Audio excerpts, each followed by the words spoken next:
కొండను తవ్వి ఒక్క ఎలుకను కూడా పట్టలేకపోయారని ప్రధాని మోడీని ఉద్దేశించి సిపిఐ ప్రధాన కార్యదర్శి సూరవరం సుధాకర్ రెడ్డి విమర్శించారు.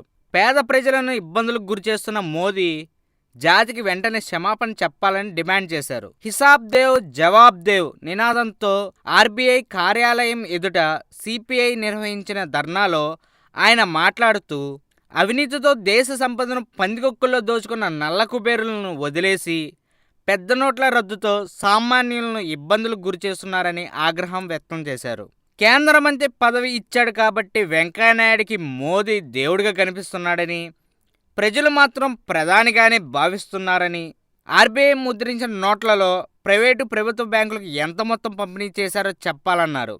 నల్లధనం ఖర్చు చేసి జనాలను సమీకరించి ఏర్పాటు చేసిన సభలో మోదీ అవినీతికి వ్యతిరేకంగా ప్రసంగించడం విడ్డూరంగా ఉందన్నారు. 2 నెలల్లో ఎంత నల్లధనాన్ని బయటపెట్టారో ఎందుకు చెప్పడం లేదని, బ్యాంకుల్లో జమ అయిన డబ్బుకు లెక్కలు ఎందుకు చెప్పడం లేదని సూరవరం ప్రశ్నించారు. ఇప్పటికైనా మోదీ జవాబిస్తారో, నా రూటే సపరేటు అని సైలెంట్గా ఉంటారో చూద్దాం.